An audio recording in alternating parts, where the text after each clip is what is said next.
Yes, I think we got it here. Hello, everybody. Welcome to the Saskatchewan Weather Podcast. I'm Joshua Zorn.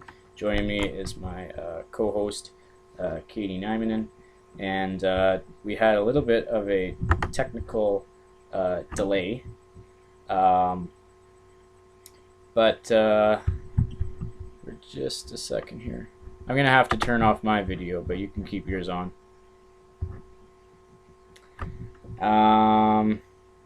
Yeah, so we had a little bit of a technical glitch there. We were trying to do it through Google Plus, but Phil could apparently hear me, but I couldn't hear him at all. So we kind of had to axe that idea, but we've gone to our backup plan.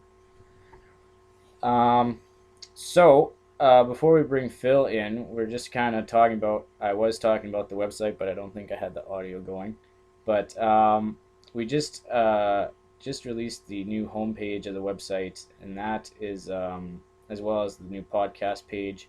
So that is fully functioning. We're hoping to have the full kind of redesigned website going by the time we release our new web series, but we'll talk about that later on. First of all, let's just talk about current weather a little bit. What do you think about, we're kind of in another roller coaster with the weather in Saskatchewan lately. How has that been for you? Um, it's been kind of difficult dealing with it. I mean, a lot of snow, really a lot of snow. I'm not really sure. Um, it's been really cold. Like it was super cold like a couple days ago, and then today it was super nice out. I don't I don't really know what's going on with that, but um, it's been okay, but it's definitely been up and down quite a bit. Yeah, no kidding. Like, especially with temperature, and now we're kind of looking at. I haven't checked it recently. I'm gonna have to check that out, but we're kind of looking at more snow over the next couple of days, probably not a significant amount, but still, it's not going away. Yeah. Yeah, so if you guys have any questions, you can submit them through the chat down low or through Twitter. How can people check you out on Twitter, by the way? Well, my Twitter is at Katie Nymanen, and also my Instagram is at Katie Nymanen. It's KATIENIEMINEN on both. Okay, awesome. And yeah, also, we just want to give a little shout out to you got me started on this new weather app this week. You can tell us a little bit about what that is. Well, it's called Weather Mob, and it's kind of like Instagram and Twitter put together into like sort of a weather social network. It's kind of different. You can post videos or photos, or you don't have to, but you can just sort of update people on what's happening where you are, and then you can follow other people, and they'll show you um, what their weather is like, and it's kind of cool to see people from all over the globe. Yeah, no kidding. And I've done a couple of posts on there, but yeah, it is kind of interesting, and I think yeah, you bring up a good point about it being like a lot like Twitter because that is essentially you can do a lot of the same thing about finding out what the weather is like around the world with Twitter too. Mhm. Yeah, for sure. All right, awesome. So we're going to try and bring Phil in here. We're probably going to lose the video, but we're hoping that we'll at least have audio this time. So. So I'm just going to have to minimize this. I'm rather inexperienced with this Skyping thing, so give me a second.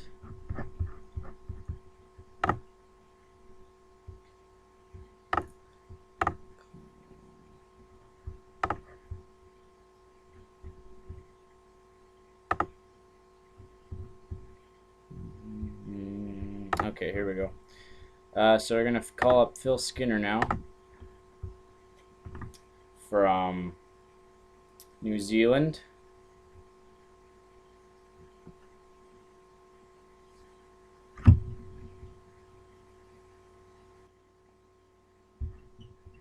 Hello, Phil, are you there? Hello, Hello. I am. Can you hear me? Yes, I can hear you. Can you hear me? I can. Fantastic. All right, great. Thanks for being with us tonight. Thanks for having me on. Oh, no problem. Anytime. So you're also on Skype with Katie Nyman, and I believe Katie, can you hear us? Yeah, I can hear you. Can you hear me? Yeah, I think we got this all sorted out finally. Great. So Phil, for those of you our viewers who may not be familiar with what you do and stuff, can you tell us a little bit about yourself?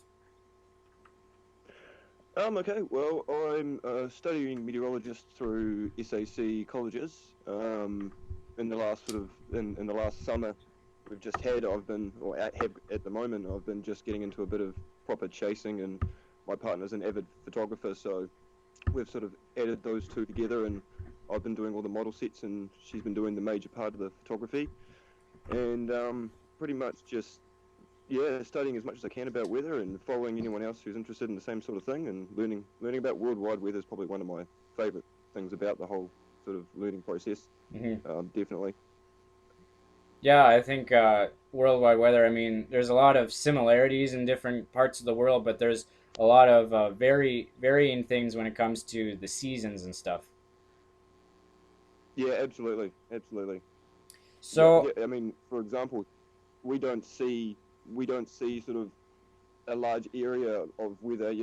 It's all dependent on what flows in around the small island we are. So, if I compare that to looking at American or Canadian weather, it's so much on a smaller basis. right. Yeah, I think, and I know Katie can probably attest to this too, but for as far as like winter weather, we kind of see that's kind of what our weather is a good part of the year. It's cold and it's snow. But for those, Right. 3 or 4 months of the year, we get the, usually pretty intense heat, and then that's when we get the intense thunderstorms. Right, yeah. Whereas for us, it's driven a lot of any decent deep layer convection we get here is driven off of cooler temperatures moving in from the south, and rubbing up against the warm air left behind by any of the highs we get, and we just get sort of those little spontaneous convective systems that sort of come and go really fast. That they don't hang around. Right. So, I mean, it's yeah, go ahead. I was just going to say, it's so rare in New Zealand to manage to spot or get the right conditions to have a good sized supercell or a good sized mesocyclone. I mean, tornadic potential in New Zealand is extremely low, and yeah, it's that luck of the draw if you really are able to get your hands on one to get footage of. Yeah, exactly. Yeah. So I believe you've been following a little bit along with the severe weather that's going on in Australia lately. I haven't been looking a whole lot into that, but can you Yeah, tell us a little bit with what's going on there? yeah, sure. Well, tropical cyclone Oswald, which formed north of just north of the east coast of Australia there, as it moved up and over and headed into the Tasman Sea. As it died, it of course brought down with it a lot of its very humid, very warm moisture in the air. And as it's come down, it's kind of met this. Over in New Zealand, for instance, we have a very large blocking high at the moment, and that's stopping. When a large blocking high lays anchor over New Zealand or in the Tasman area, it tends to keep a lot of frontal movement away and down to the south, so it squeezes its way up past that blocking high and moves onto the Australian sort of coastline. And in conjunction with Oswald, when it moves in and it encroaches over those winds, they've just had a very large front form and start pushing its way down, creating very strong deep layer convection and bringing about some big supercells, which is not unheard of course, for Australia, but to have such a strong system moving down, I mean, they've had six very strong mesocyclonic tornadoes in the last 2 days, Hmm. and there's been at least 20 injuries from it. It's been quite a full on time for them over there. Yeah, for sure. So, Katie, was there anything you were kind of wondering about New Zealand weather? Well, I was just wondering, like in obviously in Canada, like, we have winter and summer and spring and fall, but I was just wondering, like, what is the biggest variation throughout the seasons? Well, in New Zealand, like, what are your most extremes throughout the year?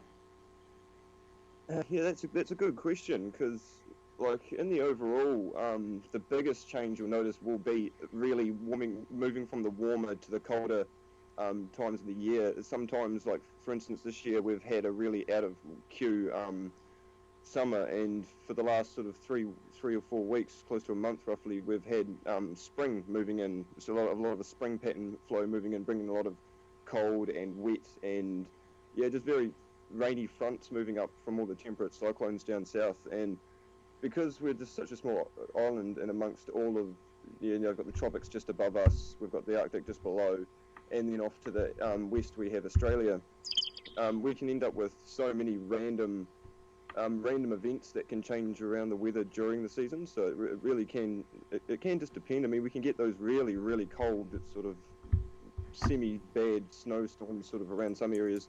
And then at other times we have what we have now, where it's been like the last week and at least for another week or two to come, nothing but warm air and clear skies. I mean, the biggest change here would be between warmer to colder seasons of the year. Otherwise, you just never know what you're going to get around here with the big Alps running right down the centre of the South Island. If a westerly moving front comes over, the whole thing can be just pushed right up the Alps, and it can completely miss my side of the country, and you wouldn't even know it was there. Whereas other times it will only affect us and vice versa. So it's I don't know, it's just being the size of us and the surrounding hills and topography make it really interesting. Yeah, that's really interesting. But like I look at some of the footage that you guys have of like your snowstorms, and I mean that's just amazing. We just don't see. You'd have to climb to the top of one of our mountains to see that sort of thing, and just to see it in amongst your guys' everyday life, it's just quite amazing. That sort of thing would just destroy New Zealand. Yeah, Yeah. we actually go ahead, Katie. Sorry. Oh no, go ahead. Well, I was just gonna say that we actually had one year. I forget what year it was. Maybe you can help me out with this, but in Toronto, they had a big snowstorm. I forget how much it was. It's probably not even the equivalent of what we've had this year. But they actually called in the army because they had too much snow. I don't think we've ever had to do that in Saskatchewan.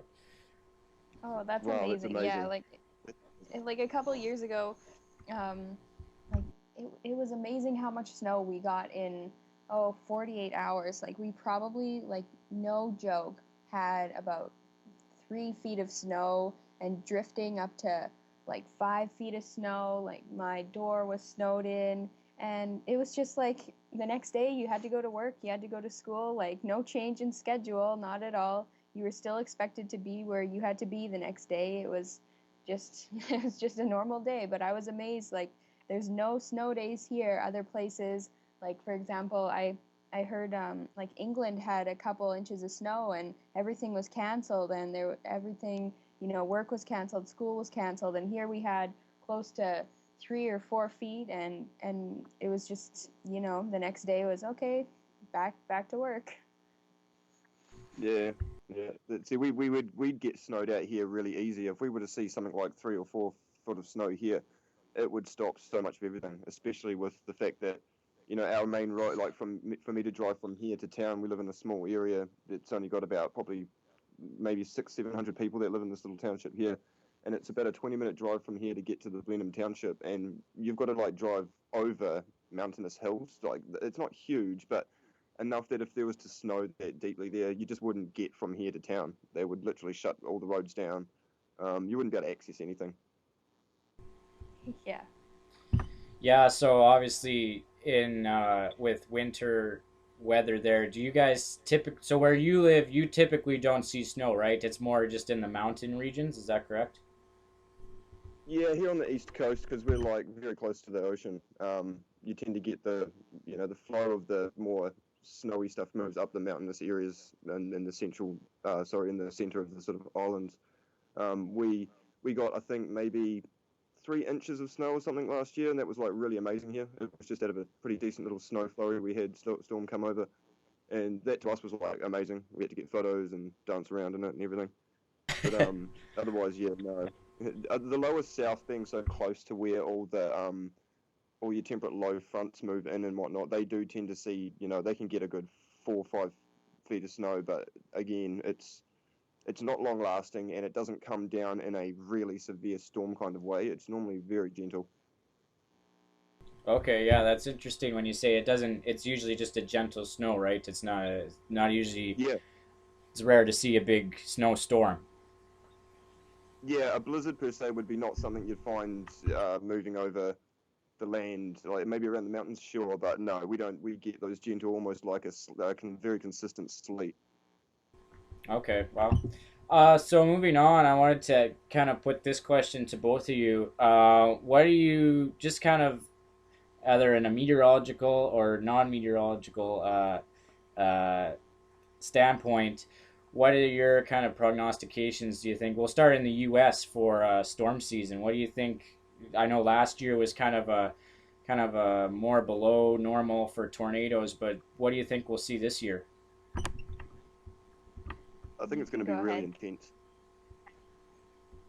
Yeah, I mean, I'm not always up with sort of the models and whatnot that they have for America, but when I do try and follow what's happening, looking at some of Reed Timmer's sort of diagnoses and that for this year, I mean, he's right. There's been some really out of it jet stream interactions with certain fronts and cold with the dry line systems that move through there. You've got the mixture of the drought happening at the moment, which is really interesting. That may make conditions a little slower to form up for good storms. But I mean, um, yeah, it's a hard one. But I do agree with a lot of storm chasers at the moment saying that this year is going to be very interesting. I see some dangerous tornadoes, some very big supercells forming, and I do see some high precipitation supercells creating some very dangerous storms, especially around certain areas of the Panhandle. And that, I mean, I would say there's going to be some very dangerous tornadoes, and I'm just hoping they don't end up dropping down too close to major populations. Yeah, I agree. Yeah. I haven't been following a lot either, but from what I've read and from what I've seen, like just from yeah, like last year alone, like I mean, obviously 2 years are never the same, but leading up to this year, I can see definitely more severe weather on the way. I don't know if it'll be as bad as last year, but definitely some superstorms.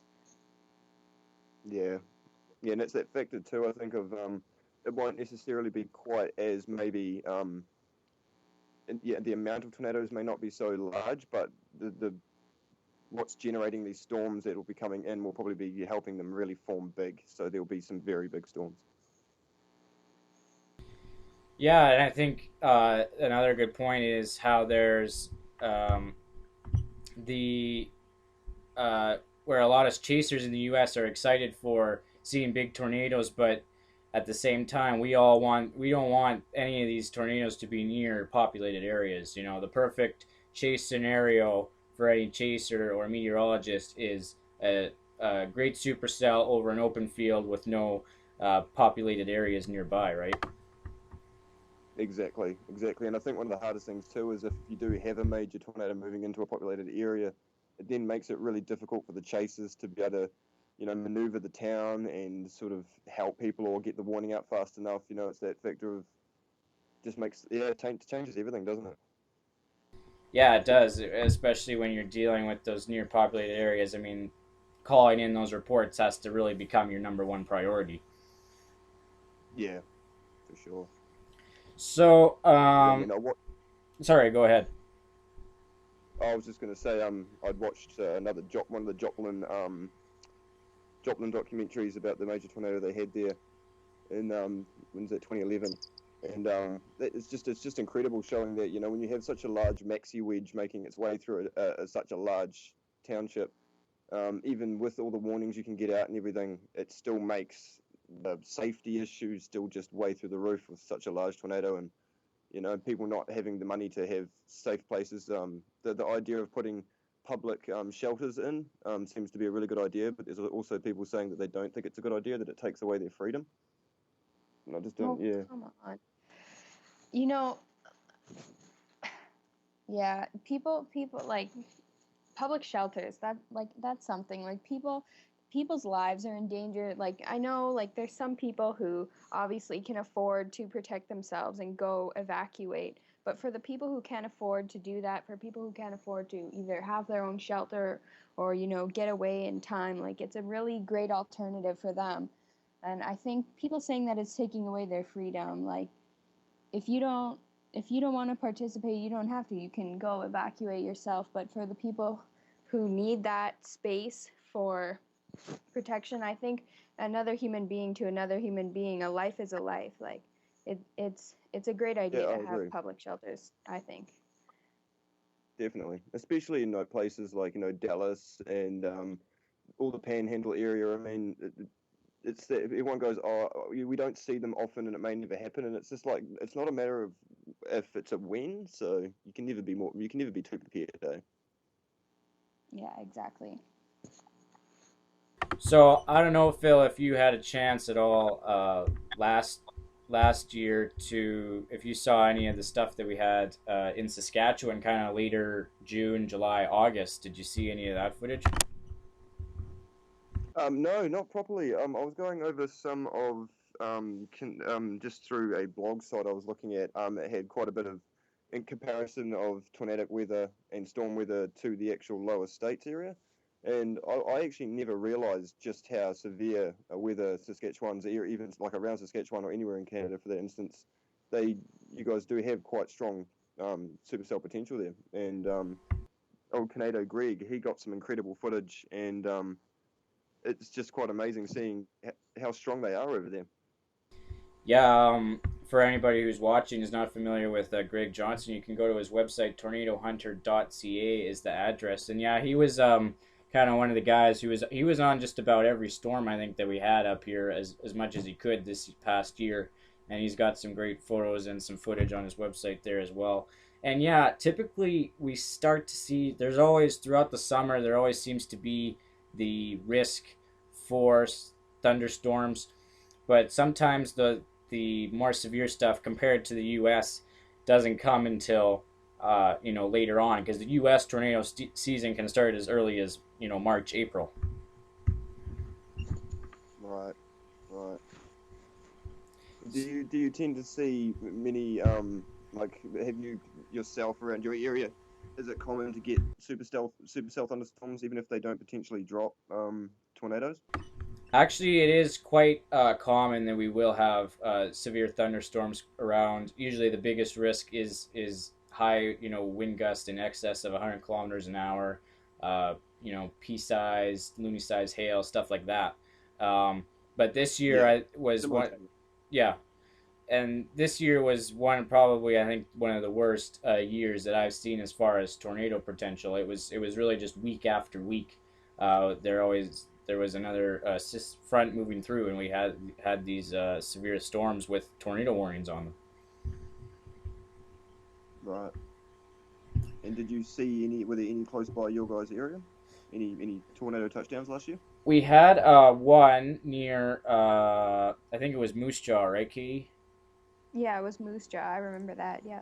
I was actually out. I wasn't out chasing on that one. I actually had to go by me. I told the story on another podcast, I think, but we had. I think Greg Johnson was on that one, and it dropped this like really gorgeous tornado, but not actually very far out of the city called Moose Jaw, which is probably about an hour, 45 minutes from Regina, I guess, right, Katie? That's about Yeah. yeah, about an hour away from Regina. So that was one of the closer ones, but we actually had an even closer one to where I live. That was east of Regina. We had one not. I think it was just kind of southeast of Balgoni, I believe it was. And I remember I was actually watching the Greg's live feed. That was another one that he was on, and actually watched that tornado form live right on his live stream. And so that was pretty spectacular for it, and it went right past this uh, farmyards. Fortunately, nobody was hurt. I don't think there was any big damage in that one, but there was definitely a couple of close calls with populated areas. But really, I don't think we had any real major like injury reports or anything like that I can remember. Yeah, I think that's what matters. Eh? I mean, when you can have a successful day and get a good chase out of it, and see a tornado and know that there was no one injured, I think that's what would really make it a good day. Yeah, that's definitely the ideal chase for sure. So for Because I you, mean, my sorry. sorry, carry on. So for you guys, I was just wondering when typically like around this time of year does this is this usually when you guys start to see more potential for storms, or what time of year does that usually happen for you guys, or is that kind of year round? Well, sort of around the start of the moving out of spring into summer, is quite a good time for us to catch our best potential storms. Last November, we had a really strong southerly flow that actually had a small, it was a small low pressure system that formed off the east of just here actually, and helped bring in some deep layer convection through moisture up into the hillsides here. And we actually had a really large squall line move up and form my first ever actual supercell I got to see, which actually formed directly over the hills right behind our house. And we got to watch Oh that boy. form completely from nothing to a giant supercell, which was quite an amazing experience. Got to stand underneath a wall cloud that was probably only about roof height from our house. It was just amazing, and I mean that was so rare to see that. The start of summer is by far the best time to catch it. Around this time now, when you get things like big blocking highs move over the country, they're so big and they drop anchor and they just don't move, and they give very little chance for surrounding fronts or your temperate cyclone movement to sort of interact with it when that happens, and it actually just tends to push it away rather than let it through. Um, it, yeah, it's a hard one to say. At any moment, if we got a decent sized front move through, it could definitely kick up some decent convection, and it's normally all along the coastlines, either the west or the east coastline, right next to the ocean, that you'll tend to see that, and we get a lot of water spouts and small land-based sort of land spout type tornadoes from that sort of thing. Um, Otherwise, things tend to come in a large, like as a frontal move over, because we're such a small country, it will tend to blanket the country in large amounts of just convective rain, and small embedded thunderstorms amongst it, maybe a hail core storm here or there. Otherwise, yeah, you've got to rely on that decent wind shear here in New Zealand for areas like down south in Canterbury, where Stephen Burrows, a New Zealand storm chaser, he's really quite good. He's got some recent footage of the Mayfield tornado in Christchurch, which just about touched down, and well, it did make a small touchdown, but that was an incredible tornado, and that's just that pure luck of having that good upper level wind shear, giving some good rotation, and once those storms convect off the eastern side of the hills, bam, that area's been known to get some really large funnel clouds, but the tendency for them to land on touch ground is very uncommon. Wow. Okay. So yeah, it's interesting.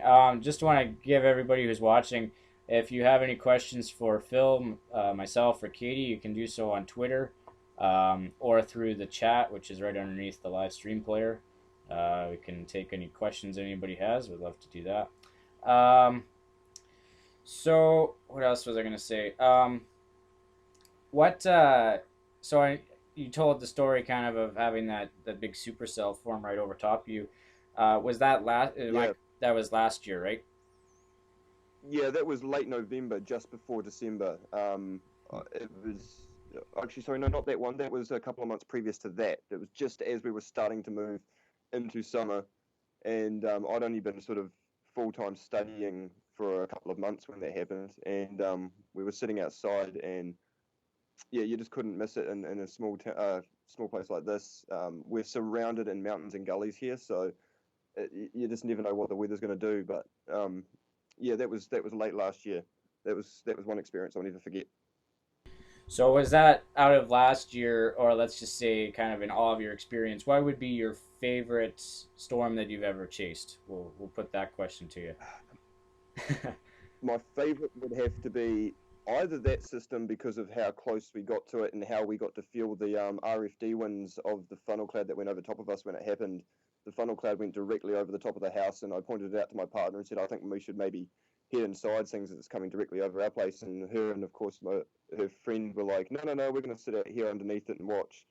And it ended up coming over, and huge RFD winds ended up throwing things around the yard, and they freaked out and decided maybe it was a good idea to come in too after a bit. But yeah, that was probably the most closest to a severe storm or being underneath one I've gotten. Otherwise, we had one here in Sydney actually, rather than having to chase this one, came to us as well.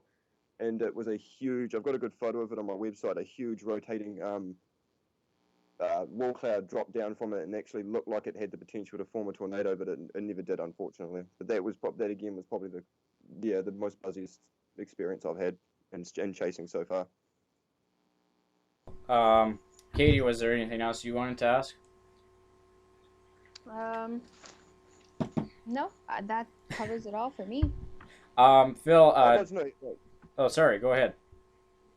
I was just wondering with you guys, photography wise and whatnot, like when it comes to photography over there, with weather and whatnot, do you guys have a large database that you guys get into? Is there normally are either of you studying with that, or do you have any sort of links to anything media wise for your photography and whatnot besides your own site? Katie, I think you have something, don't you? You have, I know you have Well, I sorry. have Instagram, but that for me, that's where I like to share my photos. I mean, I was thinking of making an online sort of like putting them on Flickr or something like that. But for now, I just have Yeah, Instagram, and that's where I share them. But I wasn't. I don't know. I was rereading the terms of service for Instagram, and I'm still iffy on that. So I'm not sure how long I'm gonna stay with that. I'll keep you guys posted. I might switch over to a different site and show my photos there, because for one, Instagram's kind of limited because it's uh, kind of small, only square photos. I would like to share some of my full size photos, and especially when it starts moving into spring and summer, where I really can get out and take some shots of nature. Yeah, I actually, that's a good point. I'm gonna look into that and set up a separate a separate photography site or page or something where I can share my full size photos. But I don't right now. yeah, No, just Instagram. yeah. Fair enough. Well, I'm about the same. That's something I haven't quite gotten to understand yet with the world of sharing weather photos and whatnot. And that's another thing you were saying too is during this time of year for you guys, it must be really difficult to get out there and get photos when the weather's so cold and so hard to maneuver through. Yeah, that's a good point. I just went out last night. Really, this time of year, the best photo ops are usually winter scenery or sunsets and stuff like that. And for me, I like doing winter sunsets with the winterscape, in the foreground. But it is when it's -30 wind chill and stuff. It is very hard to be able to go out and stay out there for a long length of time to get, the sun setting at different levels and stuff like that. But it's it's Yeah, it's a bit of a challenge. I don't know what's how is it for you, Katie? I don't know how you find it. Huh. Someone should, well, someone should make photography gloves. Some good, nice ones that are good for um, taking photos with it. Just to, make your hands warm. It's really hard to maneuver through the different buttons on my camera when I'm wearing mitts that will protect my hands at -30. So if I need to get fair a enough. good shot, then I need to take off my mitts and brave the cold. And by the time I come inside, my fingers are freezing and hard to move, and they're just going numb, dry. But Yeah, you know, it, it's all in favor of a good shot, so it doesn't matter. As long as I get that shot, I can I can brave the cold for a few minutes. yeah, absolutely. Yeah, I'd see we get a small cold here. Like if it gets down to sort of 0 degrees Celsius here when we sort of starts getting really cold, that to me here is just too cold. That just gets me shivering, and because we don't normally see like such super low temperatures here. And I love looking at like Canadian photography where there's the amazing forest areas and all the snow sort of just covering everything, and you got the animals and the wildlife that you guys have there. Um, that's just something I always found would be amazing to get to experience and be able to take photos of. But at the same time, I don't think I'd survive very long in those temperatures. Yeah, it tries your patience during the winter sometimes, especially if you really want to get out and photograph stuff. But for me, I usually am able to satisfy that with capturing video of blizzards and stuff like that. Yeah, yeah, for sure. So Phil, other people want to check out some of your work or your website, what's the address for that? Do you have that? Sure. My website I have at the moment is pskinman, PSKINMAN .wix.com/stormnords, which is storm nords NORDS. At the moment, I have for the most part the best of our photography on there, but now I've started to starting to get a database with some decent chasers like yourselves and that out there. I'm going to do a big relaunch and yeah, sort of set it all up a bit better and prepare for this year's chasing, because I'll get a bit more into it this year, and hopefully with a new chasing vehicle in tow, it'll make things just a lot easier to be able to get better photography and better video. Yeah, that's kind of a similar thing for us too. We're working on doing a relaunch of our site and trying to be there for more storms and stuff. And Katie, actually, if you want, I haven't talked a whole lot about this with you, but we'll try to get some of your photos on there too when we redo the photo section of it. Oh, for But sure. yeah, so I've kind of been working Yeah, on it. Sorry, go ahead. guys, and put them up on.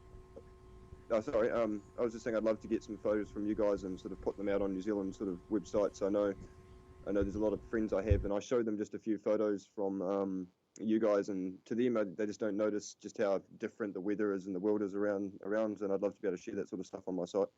It'd be great. Yeah, that sounds good. We'll have to work that out in the coming weeks here. Yeah, sure. All right. Well, thanks a lot for joining us tonight, Phil, and we'll have to have you on again sometime. My pleasure. Thank you very much, guys. I appreciate it. Yeah, thank you. Have a good night, or day, or whatever You time it too. is there. Yeah, it's only 3 o'clock in the afternoon tomorrow. Yeah, right. Have fun in the future. You guys, take care. All right. Talk to you Bye. later. Bye. And I'm just going to call up Katie again here.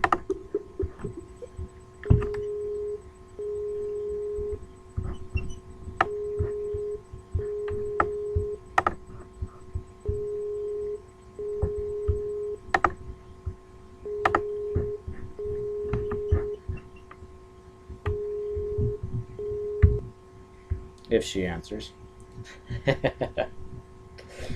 So that was Phil Skinner. You can follow him on Twitter at PhilSkinner3, and he also mentioned the link to his website. And hopefully, I'll be tweeting the link to his website later on as well.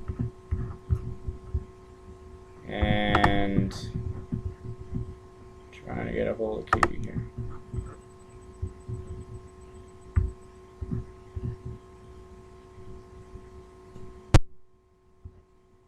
Hello?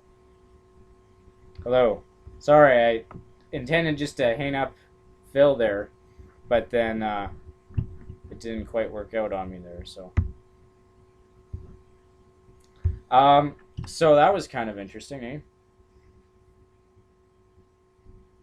So what did you find kind of most interesting about New Zealand weather?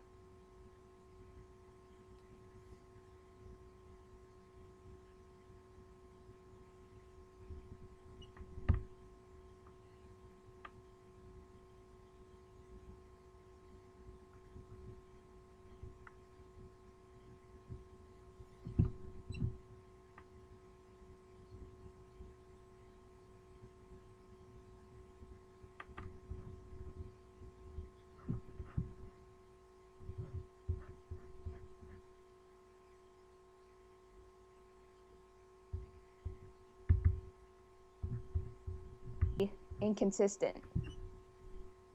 Yeah, and I think you can. I think I just had your audio turned off there. Sorry, but yeah, she was just saying that you can have it. That the weather changes very fast in New Zealand, and it can be very inconsistent. I think it was also interesting how in where Phil lives in particular, you don't see a lot of they don't see a lot of snow, right? It's more in the mountainous regions, which for us is kind Mhm. of for us it's hard to imagine. Mhm. Yeah, for sure. For us, it is very hard to imagine life without winter. For sure. I mean, what would we do? There would be no skating, no hockey. Come on, Yeah, it's Canada. we, It's our way of life up here. Yeah, I actually should have asked him what the exact kind of seasonal temperatures are usually for this time of year. We'll have to have him on again sometime. But so I didn't get a chance to ask you directly. We were talking a little bit about prognostications earlier. So we talked about the U.S. What do you think about for Canada this year for severe weather? Do you think it'll be fairly normal again, or will we see something kind of like last year? Um, Honestly, lately it hasn't been normal at all. Like if you look at the past 10 years have been more chaotic than probably the past 50 years. It's every year um has been a little bit different than the last, whether it's tornadic activity, whether it's snowstorms, whether it's whatever. It's been very inconsistent, very um, dependent on a bunch of different things. But I think that definitely maybe not this year, but in the long term, like 10-year trend, I definitely see that it's going to continue to be more severe, more yeah, just more severe weather throughout all the seasons, like more snow, maybe drought in other places, more tornadic activity in the prairies, but less some other places. It's give and take. So if there's flooding somewhere, there's obviously going to be drought somewhere else. And even just in Canada, it can be very variable. But I think that definitely more severe weather throughout all of Canada. Yeah, and we've actually looking in different parts of the country this winter. It's actually been kind of a extreme winter for a few different parts of Canada. We had Mm, like Newfoundland just a couple weeks ago had a big dumping of snow there, like more than we've gotten really all winter, pretty much in a matter of days. But yeah, I think but we talked about this you and I before about when these temperatures do finally warm up with all the snow we have, it's probably going to create a big mess, right? What do you think about how what's going to happen when it warms up? well, I think that there's going to be flooding. I was listening to the news and I was actually chatting with a city official the other day, and they seem to think that it'll just be a normal runoff and not too much flooding. But I beg to differ. If there's the right conditions and the right um, the right temperatures at the right time, I think it could definitely be a problem. Definitely be flooding, especially in fields. Not maybe not so much in the city. There's only so much you can do on farms, on ranches, on whatever it might be. It might be one of those years, like a couple of years ago, where it'll be late seeding, maybe throw off the farming a little bit. Uh, I definitely think that there could be flooding if the warm weather comes at the right time. But according to the city of Regina, it looks all clear. So I guess we'll see who's right. Yeah, I definitely think if we get any more snow and then we get a few days in say March or April of 5-10 degrees, it's going to create a pretty big runoff, and not just runoff, but it's going to be very slushy and not enjoyable driving conditions at all, especially in the city regions. Hmm, for sure. So, was there anything else you wanted to cover tonight? I was trying to get our other co-host Steven Anderson on here. He's been tweeting with me back and forth, saying that he can't watch the stream, and it's really played his day right on the main site. But I'm giving him a little bit of a hard time because he can't seem to find it. I think he found it now. I hope, but I wanted him to either come on the chat or on Skype, but I don't know if he's going to be able to do that tonight. But was there anything else you wanted to talk about? I know um, we're getting towards the end of January now. Do you think we've seen the worst of winter for Saskatchewan or in that area? I think we've seen the peak in terms of cold weather and snow, but I mean, when I say the peak, I mean like the most often cold weather out of Hmm. the week. So usually 5 days out of 7, it's below 20 degrees here. But I think definitely it'll start to warm up a little bit. But it's it's really grab bag lately. It could be, minus 31 day plus one a couple days later. I think it'll start to warm up. I think we've seen the peak. I think we've seen the climax of the winter, but I do think there will be a few throw offs handed there too. I think that there'll be a few really warm days, a few really cold days, but generally we'll be getting warmer. Yeah, I also just want to mention everybody, and we're slowly working on rebuilding the website, but we also have now just created a new blog. It's saskatchewanweather.blogspot.ca, and hoping to get a couple other maybe people contributing to that. I try to do weekly video forecasts actually, and which you can check out there for this is kind of all of Saskatchewan, covering main cities and stuff like that, and we'll be posting those links to that on the website and through Twitter and Facebook. Um, Also, what do you think about? We're starting to hear some talk on Twitter. I don't know if you've seen anything about this, but some talk about severe weather in the U.S. in the next week or two. When do you think we could see that really start to pick up on your experience, based on your experience? Oh boy. I haven't been paying attention to this on Twitter. I have not. I It's it have not. I don't have any background knowledge on this, but the U.S. I don't know. the U.S. tornado season is always a tough one to kind of predict the start of, right? It can be very Yeah, it can be a very yeah. sorry Oh, go ahead. it can be a very gradual start, or it can be like a really jump in and then it's nonstop for a few weeks, then then you have a couple weeks break. So I mean, last year it was kind of spotty. There were a couple of big events there, but I think really, um, I think a lot of people are saying average for tornado numbers this year. I guess we'll just kind of have to wait and see, but definitely going to be interesting to keep an eye on that.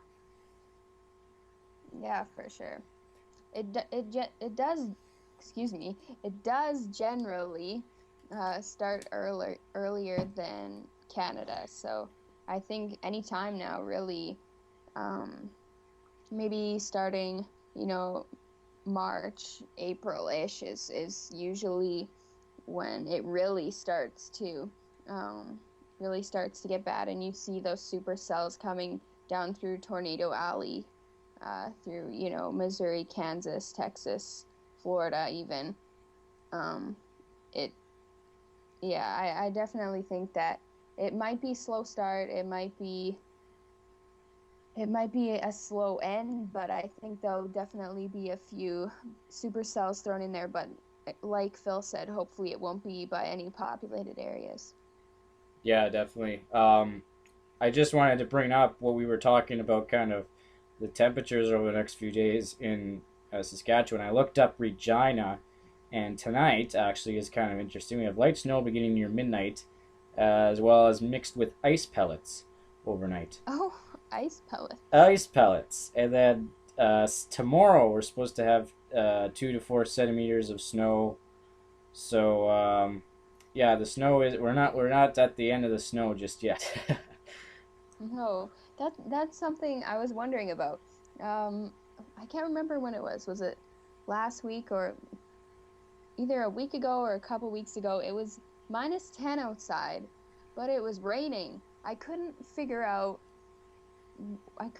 why it was raining and it was minus 10. I it was it was it different.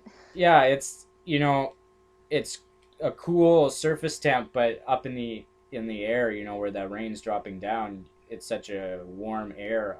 The rain doesn't have a chance to freeze by the time it hits the ground. I mean, it's not cold enough up in the atmosphere for it to freeze. And I mean that is rare where you have -10 on the ground and it's raining, right? But it Hmm. does it only in really it does happen in Saskatchewan. Anything happens in Saskatchewan. Yeah, for sure.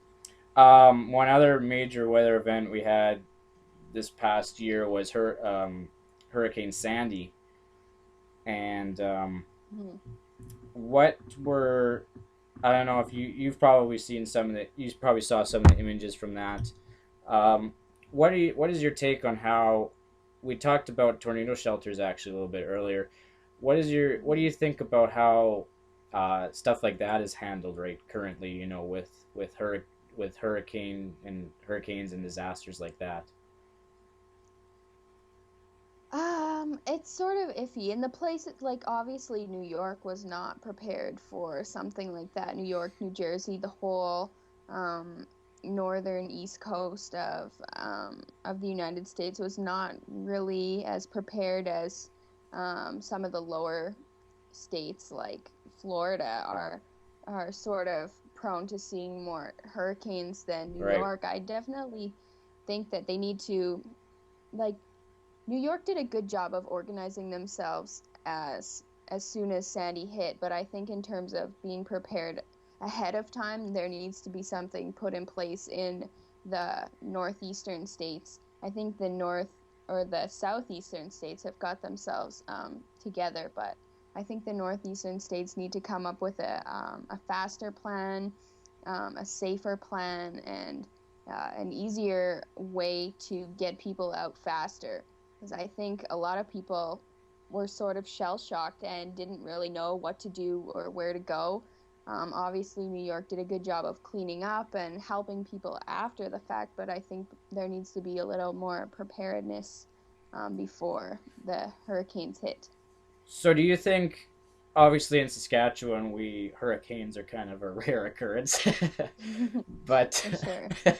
but what do you think? Do you think in Saskatchewan that we are prepared enough for tornadoes and like obviously tornadoes and big thunderstorms and flooding stuff like that? That's more what we're prone to seeing, or even heavy and significant snowfalls and blizzards. Do you think we're prepared enough where we are today for to handle stuff like that in our cities and towns, or do you think we can never be too prepared? Yeah, you can definitely never be too prepared. I don't honestly, I don't think that anybody would be too prepared if there was a say an even just an F2, F3 tornado would come through here. Um, yeah, it's definitely not something that I think the average person is prepared for. Even with people having like the Red Cross having the safety week where they showed people what to do, get their emergency supplies in a safe place in their house for at least 2 days supply of water and food, but or 3 day rather. But I definitely don't think that people know what to do here either for tornadoes. I mean, some people, what can you do though? I mean, you're not gonna build a tornado shelter in your backyard in Regina, but um, yeah, I don't think people are prepared. I think you need to get your supplies together. You need to have a plan of where you can go.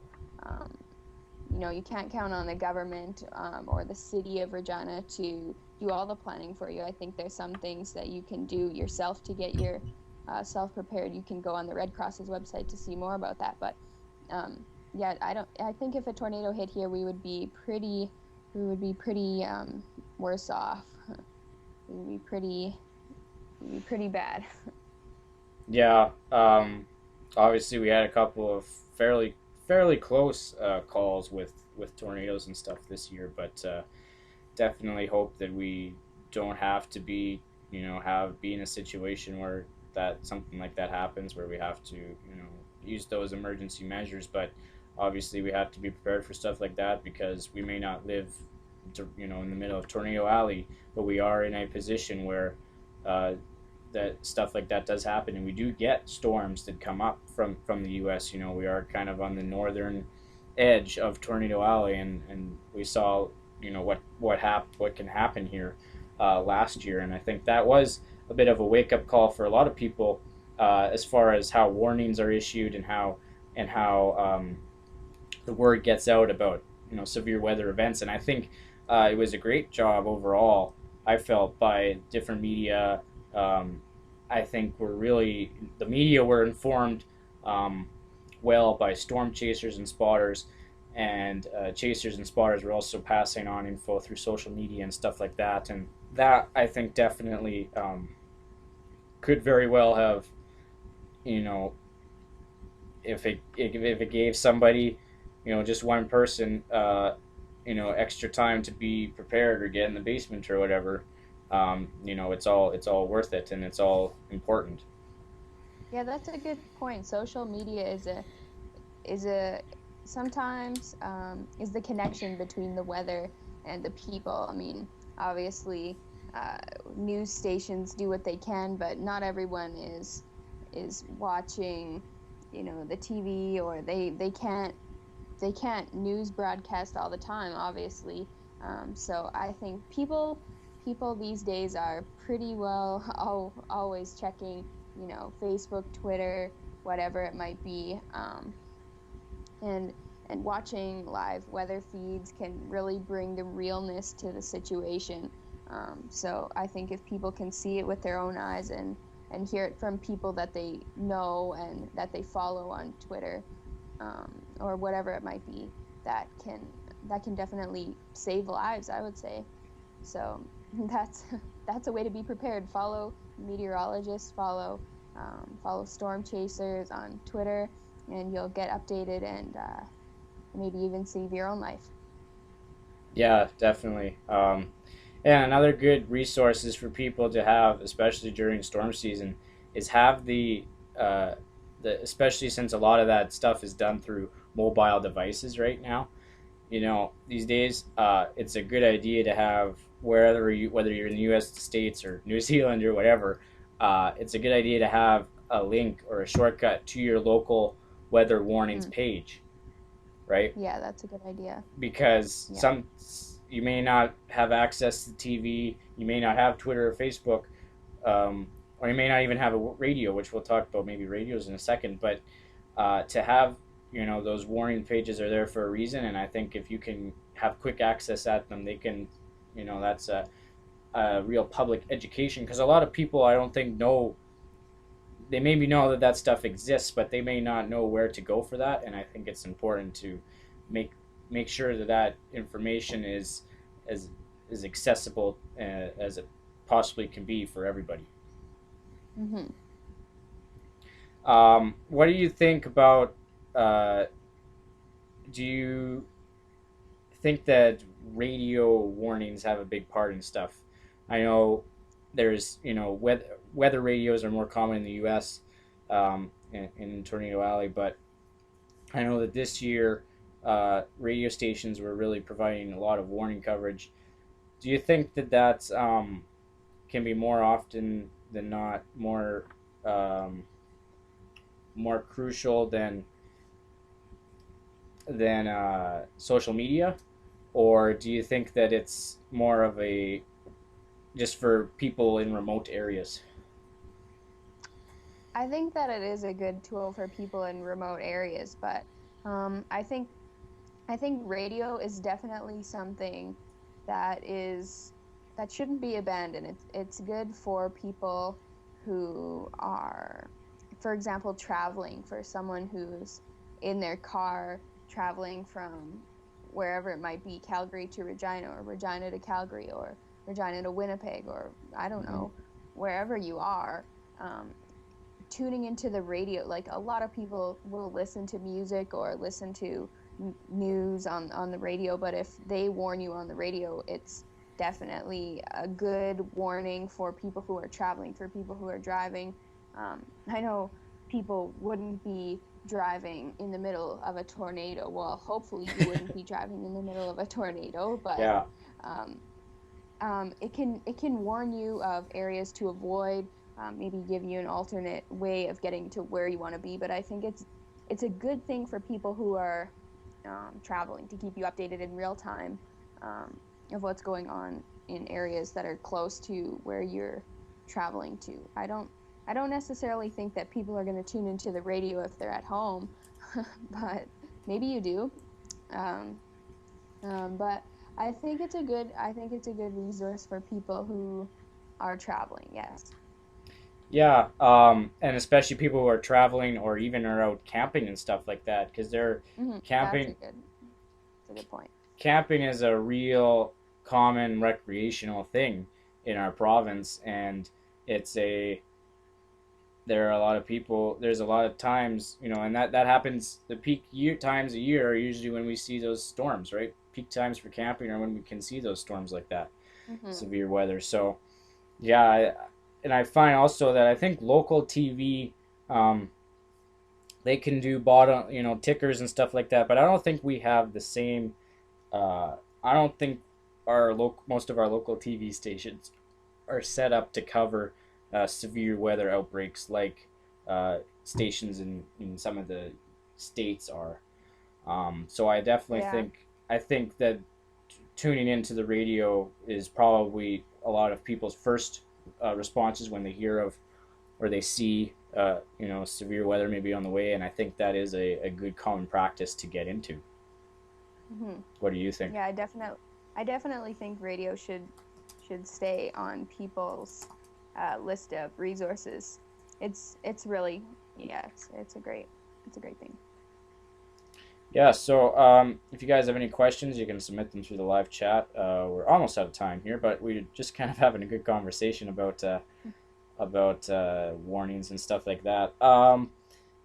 Do you think that there's enough public education on what to watch for? As far as I know, we talked about a lot about warnings and social media, but what if none of that is available?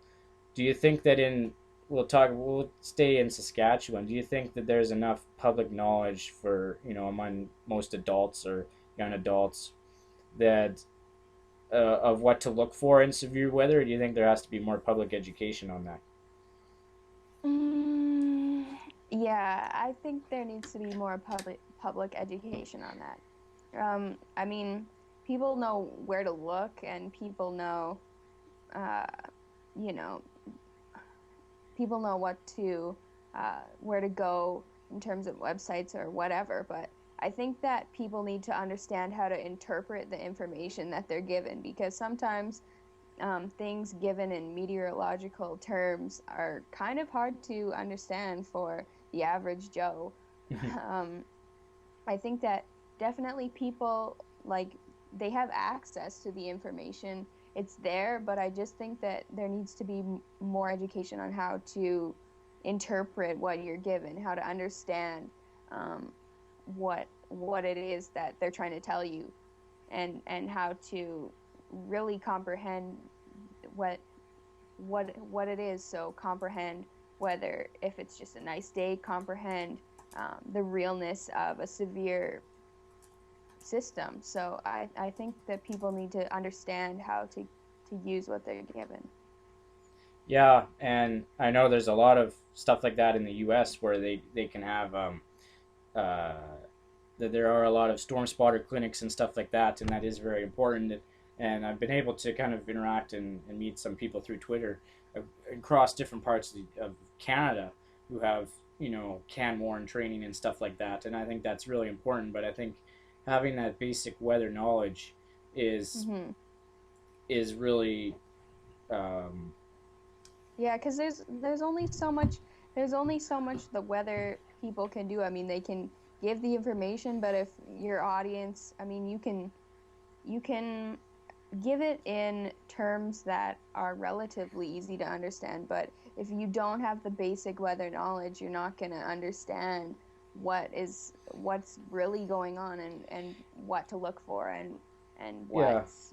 what's happening if you don't have that basic knowledge. And obviously, if there's a severe weather warning and that's informed to you, take that seriously. Don't go outside and be looking around and saying, "Well, I don't see anything." You're Yeah. not saying don't take those warnings seriously, but we are saying that for as far as television and stuff like that goes, it is hard, I think, especially when we see storms, say at 4 or 5 o'clock in the afternoon.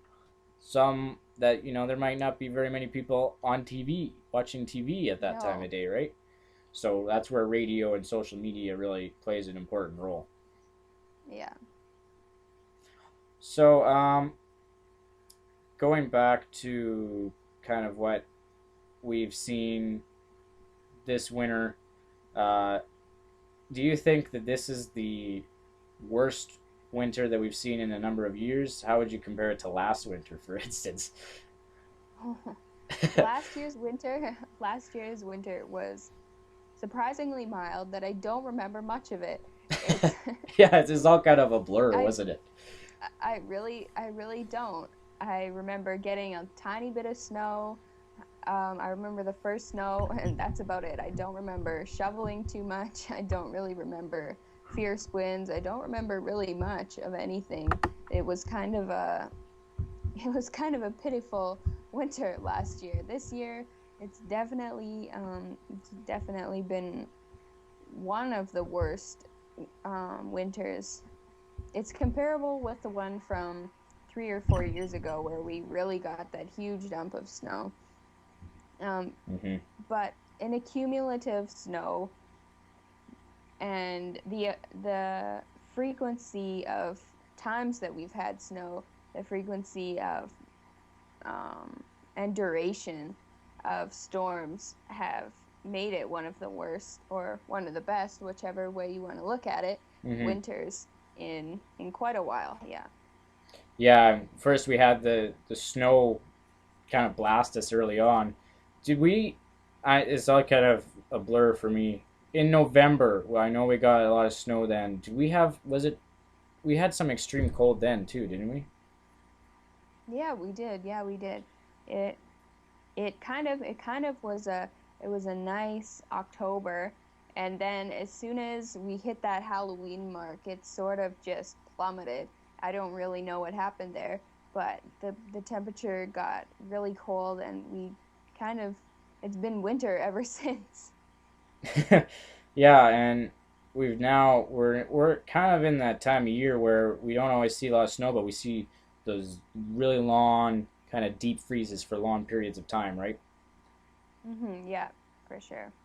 Um, and we're not probably not even going to be out of it yet. We kind of have small reliefs, and over the next couple of days be kind of high of -5 and stuff, but um, we into February we typically don't see a whole lot of relief from that. But I'm hoping that this year we will. Yeah, I hope so too. It's kind of getting a little prolonged, a lot of cold weather this year. Do you think? How do you think cities, in your experience, deal with heavy snowfalls in Saskatchewan in particular? I know that Phil talked, and it was kind of I liked how he talked about they in New Zealand they wouldn't 2 centimeters of snow they're out. That's a real rare event for them, and they probably wouldn't even be prepared to really deal with a snowfall of that magnitude. Do you think that we are prepared enough to not? I'm not saying 2 centimeters. I'm saying for big snowfalls. Do you think we're prepared enough in Saskatchewan in particular? I I think that cities are, yeah, I think we're pretty prepared. I mean, if we got an enormous amount of snow, I mean, it would take a little while to get it cleaned up. But I think that from past experience and looking into the future, I think cities in Saskatchewan and towns or wherever you may be, I think that we're doing a pretty decent job of of being prepared, of cleaning up from what we've had. And I think that if push came to shove, I think that um, we would definitely work together and clean it up fairly quickly. There's not much you can do but work to get out of it. And I Mm-hmm. know that you have to push on and get to work, get to wherever you need to be. And if you're in Saskatchewan, it's part of life. So I think Yeah. that definitely Regina, Saskatoon, wherever, Swift Current, Moose Jaw, I'm not too sure how the little towns would deal with it, but definitely the um, places over 10,000 people would definitely it wouldn't be it wouldn't be too much of a big deal. Yeah, I think definitely those first 24 hours after a big snowfall, though, there's a lot of side streets in the city. I mean, it's Yeah, just, the side streets are they too get bad. I gotta admit that. Yeah. yeah, I mean, it is, you have to give them some credit that it is really, there are higher priority streets. But it seems like even a few days afterwards, sometimes there are some side streets that you think that even lead to schools and stuff like that, or stores that they're not cleaned off very well, right? And you practically need four-wheel drive just to get through them. Yeah. Yeah, that's a good point. Like the first few days after a snowstorm can be pretty hectic getting to where you need to be. I mean, obviously we can get it cleaned up within a week, like it's no big deal, but you're right. The first 3 to 4 days after a snowfall, even longer than that, some streets in Regina honestly have not been cleaned up more than twice this year, and they're still full of snow. The street that my dad's on right now is not good. I don't know what's happened to this street, but it it the snow hasn't really been cleared from this one in a while, but it just kind of gets packed down by cars. But um, yeah, the side streets aren't. That's a good point. The side streets don't really get cleaned off very well. yeah, and I think that what happens is you get that snow, but it's not cleared off very fast, and then we sometimes have snow, and then and it's with warm temperatures, but then it gets packed down in a few Yeah, it gets hours, packed down. Yeah. and then it freezes, and then it's really just a layer of ice, and then it's bumpy everywhere. Yeah, someone should do a core ice sample of Regina streets. Yeah, no kidding. Um, so yeah, was there any other topics you wanted to cover tonight? I know we've covered a lot of weather and stuff. What I have one final question here for you, actually. Do you um, what is your I want to ask you, what do you have you seen the are you familiar with the GoPro cameras? Yes, yeah, I'm familiar with those. What do you think of those things? I think that they're great. I think it's a great way to do an abundance of things, to Mm-hmm. do live streams, to take pictures, even if you're not there. You can leave it on, and it'll do a time lapse or whatever you may be doing in HD, and it's great. I think it's great because I mean, you can leave it outside and it. I really like GoPro cameras. They give you tons of different options to record outside, inside, whatever, and the weather is not really a factor.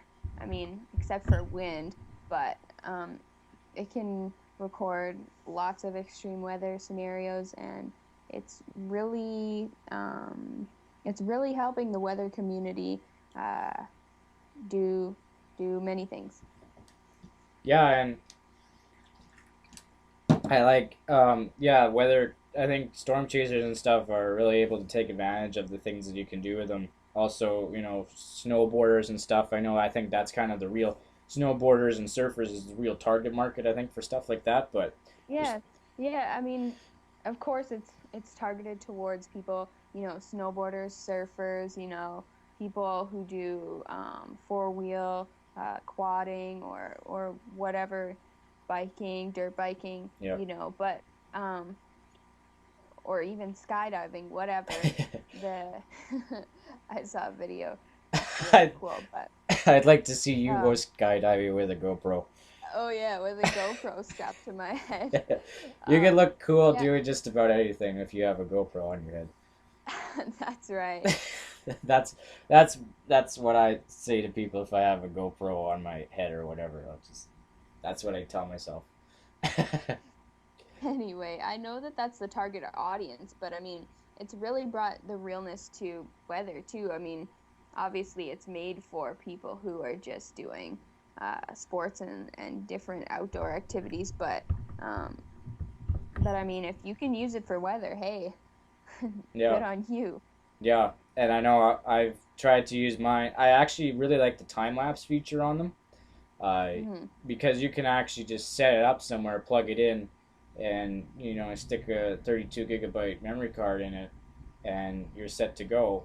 And you can let the thing go for hours. And you also brought up a good point about it earlier, is about uh, the resolution that it records at full 1080p HD.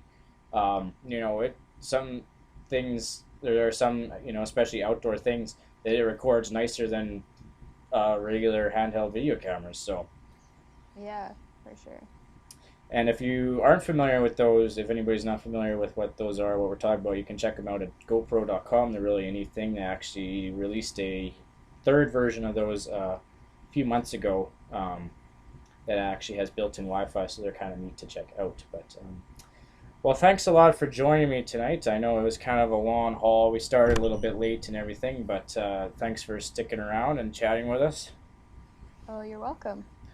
So we'll hopefully do it again in another couple of weeks or something. Are you up for that? For sure. Okay, I might have to, maybe as we go along, I might have to give you some more incentives or something. Give you, I'll publish your photos for you. How about that? Okay. All right, and if everybody's wondering one more time, what are your social media addresses? It's at Katie Niemanen on both Instagram and Twitter. KatieNieminen.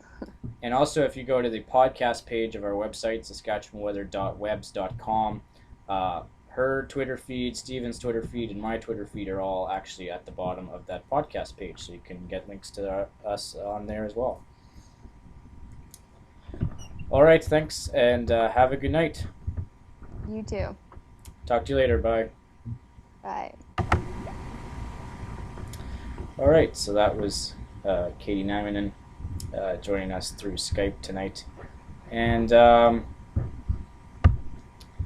yeah, it was a thanks for everybody who for joining us tonight. We are going to have we are hoping to have archives of our podcasts on our website. Our last podcast is on the podcast page right now, and we'll be uploading this one to YouTube later on also. And stay tuned to our blog as well, saskatchewanweather.blogspot.ca, for the latest updates through there. And of course, follow us on Facebook and Twitter. You can check us out on Facebook. So facebook.com/SaskatchewanWeather. And yeah, so thanks to all my my co-host Katie Niemanen, our special guest Phil Skinner, and to Steven.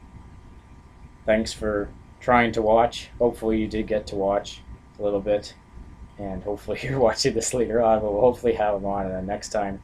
And stay tuned. We'll keep you posted as to when we plan on doing another one of these. Hope you enjoyed the show. If you have any feedback for us, please submit that as well. Email us at saskatchewanweather@gmail.com, or give us a shout on Facebook or Twitter. We love to hear feedback on your thoughts on our media and our products, as well as our videos and websites. So yeah, thanks for watching, everybody, and have a good night.